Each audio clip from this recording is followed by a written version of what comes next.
Well, hi there, everyone, and welcome. I'm Kareth, and I'm so glad you stopped by.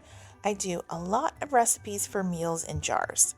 Today's recipe is for an appetizer in a jar. This one is for taco dip. Now, my mom's original recipe was a crock pot recipe, and it was pretty thick because it's a cream cheese based dip.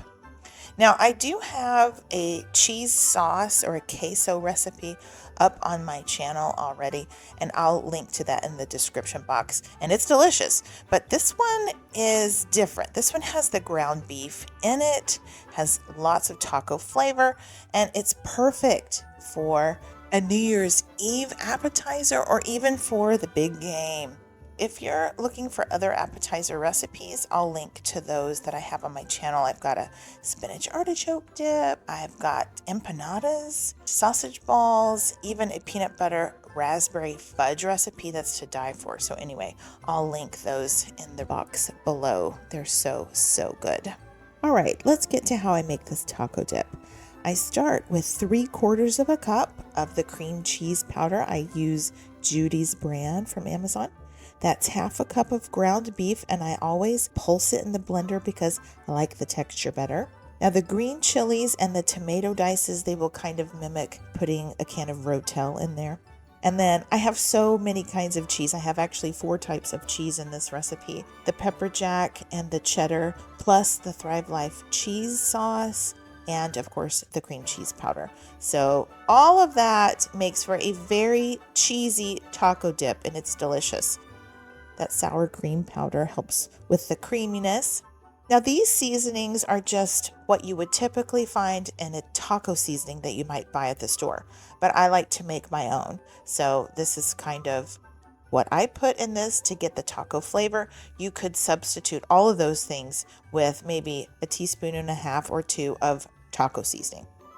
These seasonings in this bowl are just what I like to use to kind of amp up the flavor to make it even better.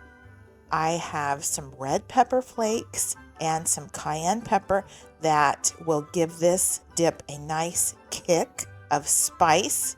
And of course, ground mustard, dry mustard is perfect for anything you put cheese in. If you're going to store this for the long term, go ahead and add an oxygen absorber. That is a 24-ounce jar or a 1.5-pint size jar. If you don't have those jars, which evidently they're kind of hard to come by sometimes, you could always put this in a quart size jar, or you could cut the recipe in half and put it in a pint size jar for a smaller portion of it. This is what you would store on your pantry shelf, and it should be good for as long as the cream cheese powder and the sour cream powder is good, which can be about a year or so. But isn't it pretty? I do believe that this would also make a great gift, especially if you're taking it with you to a get-together at someone's house. You could bring them a jar of this and say, "Thanks for hosting. Here's an appetizer in a jar," and include the instructions with it. And here are your instructions. This is a very easy recipe. It's a just add water recipe. So into a medium pot, you would add the contents of the jar as well as about 1 3/4 cup of water. Give it a good stir, and because the ingredients are all dry, it does take a minute for it to kind of come together, but just be patient with it. Once you have it all combined and all the dry sauce powders have been exposed to that water, go ahead and turn your heat on. Bring this up to a boil. You'll want to stir it every once in a while. Then crank down your temperature. I ended up at about 3 out of 10 on my stove, so a medium low. And I simmered this for 10 minutes. I did stir every once in a while because, again, you've got a lot of cheeses in there that will tend to stick and burn on the bottom. So stir it every 2 or 3 minutes.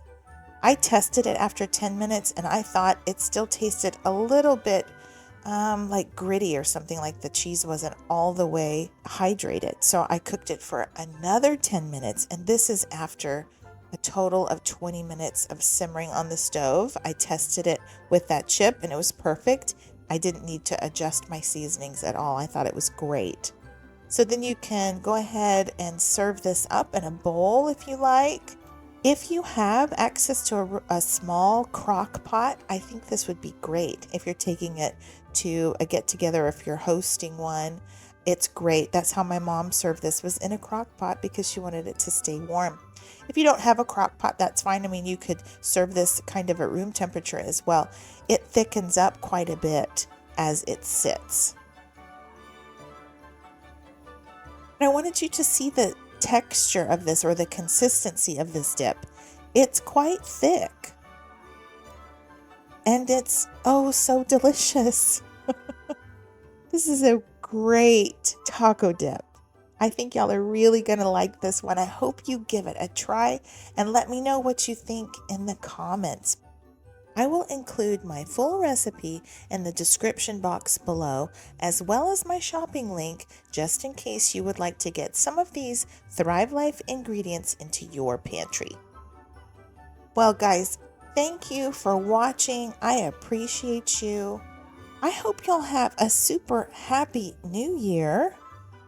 And until next time, y'all be blessed, take care, and keep thriving.